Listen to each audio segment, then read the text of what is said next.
But இன்னைக்கு ட்ரெண்டுன்னு ஒன்று இருக்குல்ல. இப்போ நேற்று நான் ஒரு படம் பார்த்தேன். அந்த படம் வந்து இன்னைக்கு ட்ரெண்டில் இருக்குது. அந்த ட்ரெண்டு வந்து உண்மையாகவே எனக்கு தெரியாது. அப்போ இன்னைக்கு யூத்தை எப்படி பேசிக்கிறாங்க, லவ்வில் என்ன எப்படி எந்த மாதிரி இருக்குது, அந்த காலத்தில் ஸ்கூல் லவ் எப்படி இருந்தது, இன்றைக்கி வந்து இந்த 90s அந்த 2000லேயே அவங்க பண்ணுற ஸ்கூல் தான். பட் நம்மலாம் 2000ல் பெரிய டைரக்டர் தான் இருந்தோம். ஆனால் அந்த ஸ்கூல் லவ் எப்படி இருந்ததுன்னு நமக்கு தெரியல. ஆனால் அதை காமிக்கும் போது அது ஃப்ளாஷ்பேக்குன்னு ஒன்று சொல்லி அதை காமிக்கும் போது ஓ இப்படியெல்லாம் இருந்திருக்குமா லவ்வில். பட் மேட்ரு என்னமோ ஒன்று தான், அந்த டெல்லிங் வந்து டிஃப்ரெண்ட்டாக இருக்குது, அவ்வளோதான். இப்போ நிறைய படத்தில் நடிக்கிறேன். என்னை கூப்பிட்றது எல்லாமே இந்த யூத் டைரக்டர்ஸ் தான். ஏன்னா அவங்க என்ன சொல்கிறாங்க, சார் நான் இந்த கதையெல்லாம் எழுதும்போது உங்களை திங்க் பண்ணியே எழுதிட்டேன் சார், அதனால் தயவுசெய்து நீங்கள் பண்ணிட்டுங்க சார். கோமாளியில் கலகிருந்தீங்களா? எக்ஸ்ட்ரா கோமாளியில் வில்லனா பண்ணியிருப்பேன். ஆமாம், அப்போவே வில்லன். பிகினிங் டேஸில் நான் முதல்ல 4-5 படத்தில் நான் தான் வில்லனாக இருந்தேன்.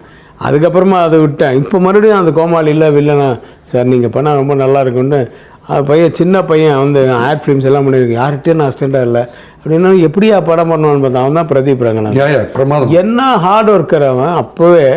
ஆனால் அதுக்கப்புறம் அவன் டெடிக்கேஷன், அவனுடைய சின்சியாரிட்டி தான் அவனை எங்கேயோ கொண்டு போய். இல்லை இன்னைக்கு ட்ரெண்டுன்னு சொல்கிறீங்க, ஒரு காக்கா முட்டையிலையோ இல்லை ஒரு டூரிஸ்ட் ஃபேமிலியில் என்ன ட்ரெண்ட் இருக்குது? சதா கதை அவுட்ஸ்டாண்டிங்காக இருக்குது, அதையே அவனால் முடியாதுன்ற. சார் அது முடியும் சார். பட் இன்றைக்கி வந்து அது அந்த காக்கா முட்டையை வந்து என்ன எடுக்க சொன்னால் நான் கொஞ்சம் அந்த லெவலில் போய் உண்மையான குப்பை தொட்டியில் உட்காந்து கரையில் உட்காந்து ஷாட்டு நான் வச்சுருக்க மாட்டேன் சார். ஓகே, இது அந்த ஒவ்வொரு ஷாட்டும் நீங்கள் ஃபீல் பண்ணி பாருங்கள் எப்படி எடுத்திருப்பாங்க அவங்கன்ட்டு. ஓகே.